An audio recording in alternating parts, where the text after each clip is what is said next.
বক্তা, প্রধান আলোচক, বাংলাদেশের খ্যাতনামা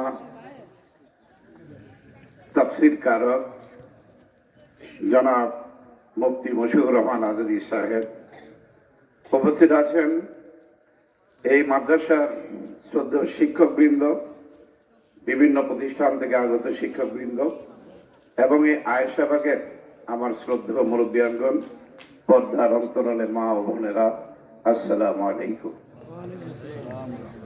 দীর্ঘ প্রায় 17-18 বছর পরে আল্লাহর জমিনে মুক্ত আকাশে মুক্তভাবে স্বাধীনভাবে কোরআনের তাফসীর করার একটি সুযোগ সৃষ্টি হয়েছে। এই জন্য আমরা দিল থেকে সবাই বলি আলহামদুলিল্লাহ। আমরা জানি এই 17 বছর একটি ফ্যাসিস্ট স্বৈরাচারী সরকার বাংলাদেশ থেকে ইসলামের আলো নিভিয়ে দেওয়ার জন্য ইহুদি খ্রিস্টান মুদ্দাতদের মতবাদ চালু করার জন্য বাংলাদেশের আলেম সমাজকে নিষ্পেষিত করে দেওয়ার একটি ঘৃণতম ষড়যন্ত্রে লিপ্ত ছিল। 17 বছরের ইতিহাস অত্যন্ত করুণ ইতিহাস। বাংলাদেশ আলেম ওলামা পীর মাশায়েখদের দেশ, 92% মুসলমানের দেশ। সেই দেশে স্বাধীনভাবে আমাদের এই শ্রদ্ধেয় আলেমরা কোরআনের তাফসীর করতে পারেন নাই। যেখানেই গিয়েছেন সেখানেই তাদেরকে চিরকুট ধরিয়ে দেওয়া হতো, যে এর বাইরে আপনি কথা বলতে পারবেন না। তারা সবক দিত।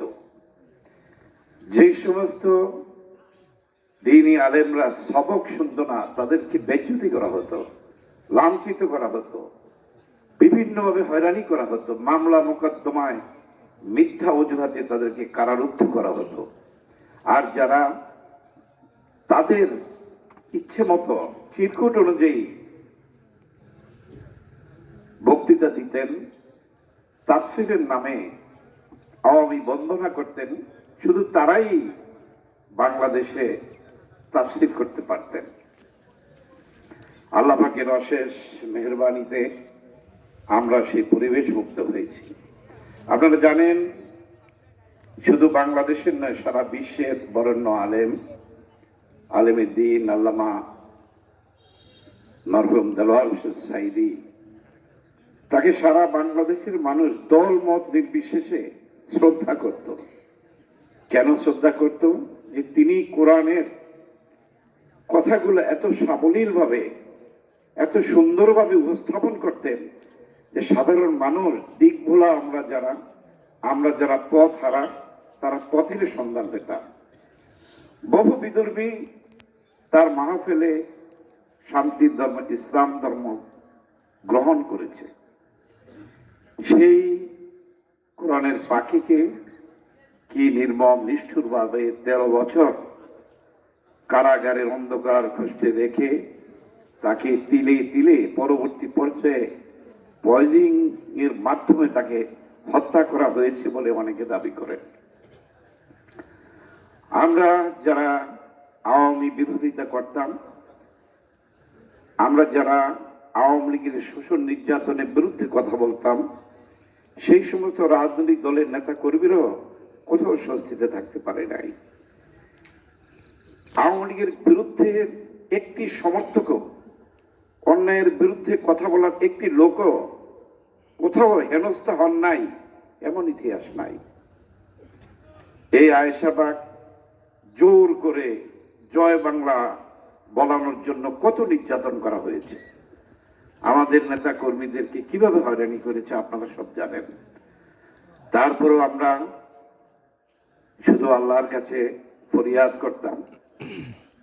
যখনই সুযোগ পেতাম আপনাদেরকে বলতাম যে মা বোনদেরকে গিয়ে বাড়িতে বলবেন, নামাজ পড়ে যেন এই স্বৈরাচার মুক্ত হওয়ার জন্য আল্লাহর দরবারে কান্নাকাটি করে।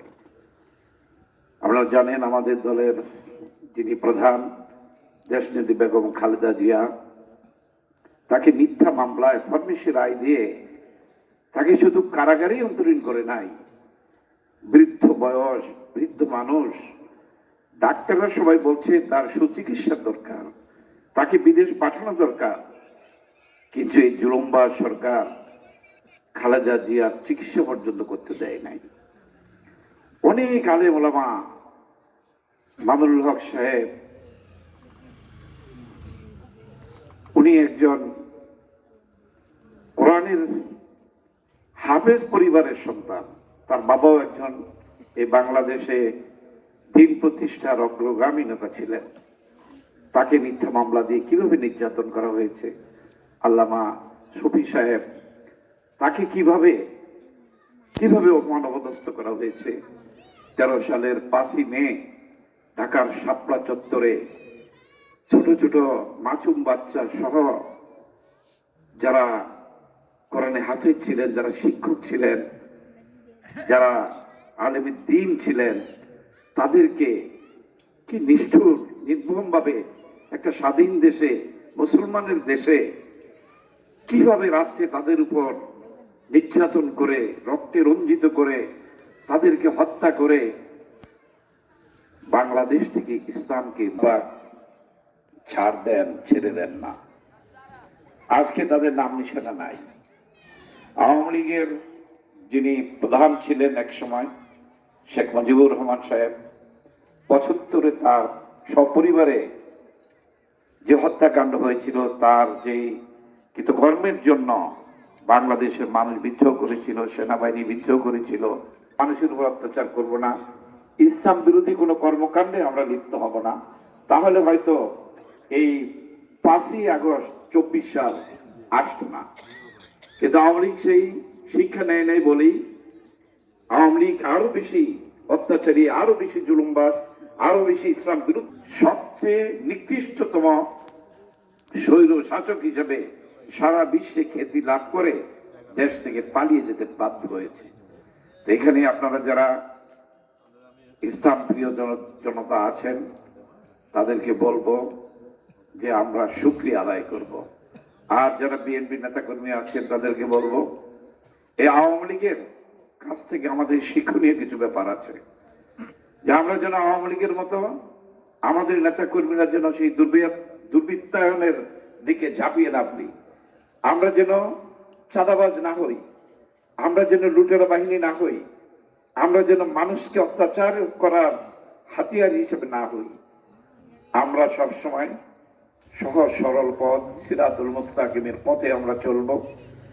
আমরা এই দেশের যারা আমাদের প্রতিবেশী আছে সবার সাথে আমরা সদ আচরণ করব, সুন্দরভাবে মিলেমিশে থাকব, সমাজ এবং রাষ্ট্রকে আমরা গড়ে তোলার জন্য চেষ্টা করব, দ্বীন-ই ইসলামের খেদমত করার চেষ্টা করব, আলেম ওলামাদেরকে ভক্তি শ্রদ্ধা করার চেষ্টা করব। তাহলেই দেখবেন সুন্দর একটি দেশ, সুন্দর একটি সমাজ, সুন্দর একটি পরিবার হিসাবে আমরা আত্মপ্রকাশ করতে পারব। সেই জন্য গভীর রাত্রি হয়ে গেছে, হুজুর বয়ান করবেন, ওনাদের সামনে তো আমরা সেভাবে কথা বলার উপযুক্ত না।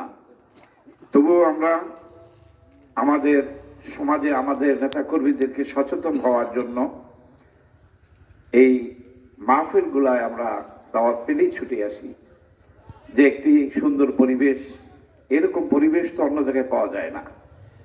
একটি নিশ্চোপ, একটি ফুলের বাগান, একটি বেহেশতের বাগান ইচ্ছে করলেই এটা টাকা খরচ করে চেষ্টা করেও পাওয়া যায় না।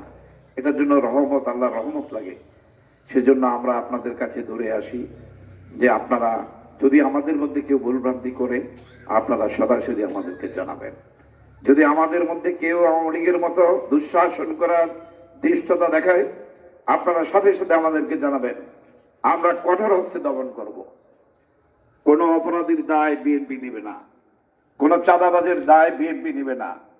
যদি আমাদের নাম বিক্রি করে আমাদের কোন আত্মীয় স্বজন কোথাও কোনো জুলুম করে, আপনারা ধরে বেঁধে রাখবেন। ইনশাল্লাহ এই আল্লাহকে হাজির নাজির রেখে বলে গেলাম, আমরা তার পক্ষ অবলম্বন করব না। আমরা অত্যাচারী, অন্যায়কারী যেই হবে তার বিরুদ্ধে আমরা প্রতিবাদ করব, তার বিরুদ্ধে আমরা আইনি অ্যাকশন নেওয়ার জন্য প্রশাসনকে বলবো। আমি আমার কথা বাড়াবো না। আপনারা সবাই আবার সুন্দর পরিবেশনে এভাবে একটি ফুলের বাগানে, বেহেশতের বাগানে সে হাজির হতে পেয়েছি। এই জন্য পরম করুণাময় আল্লাহর কাছে আবারও শুকরিয়া আদায় করে আপনাদের সকলের দীর্ঘায়ু কামনা করে এবং আমাদের যিনি আজকের প্রধান বক্তা তিনি তার নেক হায়াত কামনা করে তিনি যেন বারবার এসে আমরা যারা পথ ভোলা মানুষ আছি আমাদেরকে পথের দিশারা দেখানোর জন্য কোরআনের তাফসির গুলা চালিয়ে যেতে পারেন, সুস্থ থাকেন সেই দোয়া করে সকলে দীর্ঘায়ু কামনা করে আপনাদের মাঝ থেকে বিদায় নিচ্ছি। আপনারা ভালো থাকেন, সুস্থ থাকেন। আসসালামু আলাইকুম।